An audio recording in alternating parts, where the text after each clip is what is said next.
Southern Cross was once much more important and full of life than it is today. At one time, it was the centre of gold mining activity, but as finds were made further east, it slipped back into being more of a sleepy backwater. Other town sites in the Shire include Bodallan, Bullfinch, Gooley, Cullinobbing, Marvel Lock, Maureen Rock and Yellowdine. Mining and agriculture coexist in this area, and gold, gypsum, salt and iron are mined, while grain, wool, sheep, cattle and pigs are farmed. The unusually named Cullinobbing, which is said to be an Aboriginal word meaning place of big rocks, was first discovered by Henry Dowd in 1887.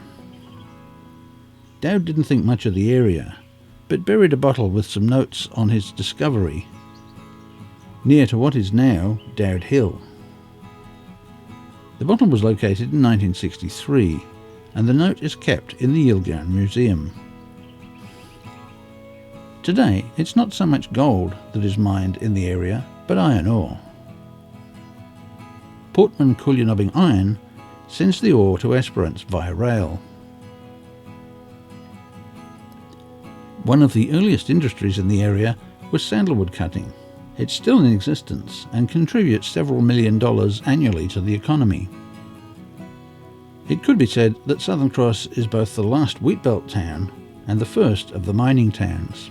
Visitors will notice that the streets of Southern Cross and many other mining towns are exceptionally wide. This developed because of the need to turn around camel and bullock teams in the streets. Many of the streets in Southern Cross are named, like the town, after stellar constellations. An expedition led by Henry Lefroy passed through the area in 1863, and a year later Charles Hunt also led an expedition through. Later still, John Forrest came through the area. None were aware of the gold that was to open up the area years later. There are reports that during one of Hunt's journeys, 3 convicts that were being used to do labouring work digging wells found gold nuggets. One of the convicts, a Russian known as Sergei, talked the other 2 into stealing horses and supplies and making a break to South Australia.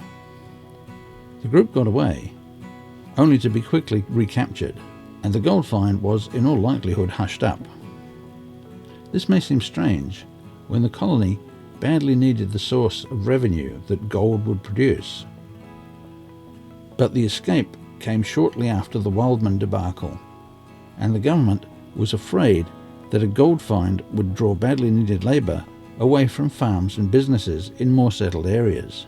Southern Cross has been a gold mining area since 1888, when Thomas Risley and M. Tooney established mining leases in the area.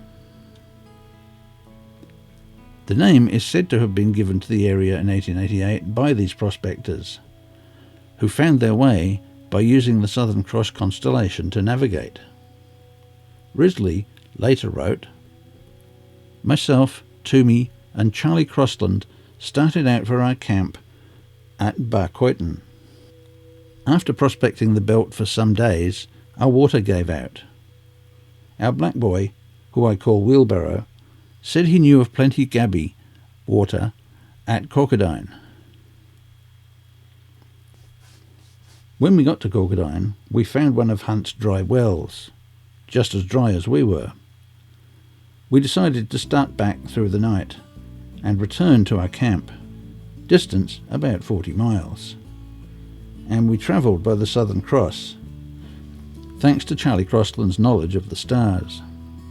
Or our bones would be bleaching in the scrub now, as we were 2 days without water at this time. We had to remain at our camp until the rains came. Then myself and Jack Toomey set out again. We discovered gold 4 miles from Corcodine. I named the place Southern Cross. By 1891, the town had a courthouse. A magistrate arrived the following year, as did the telegraph line. Initially, there was no building to hold the telegraph office, so the telegraphist set up in the street with just an umbrella to shelter under. A building was soon erected, and it went on to become the police station. The first road board was established on March 2, 1892, and in 1893 Southern Cross was declared a municipality. The railway arrived in 1894, and the town maintained a steady growth rate. In the book The Mile That Midas Touched, the author comments that the Cross too had its heyday, first a mining town, then as head of the line, before the railway was pushed further inland.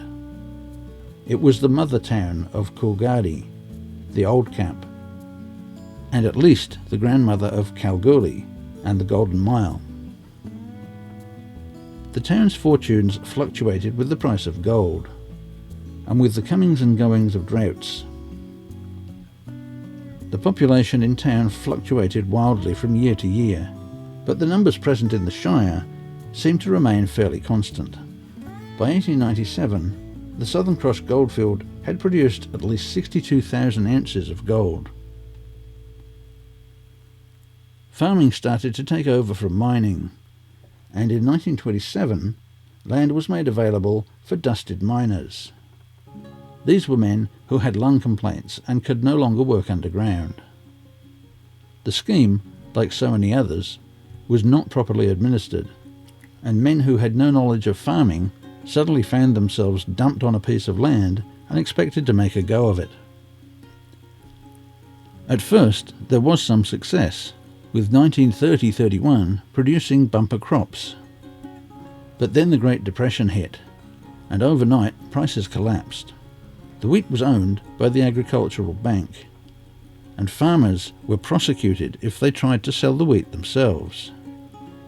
Some did and were convicted, and others simply walked off the land.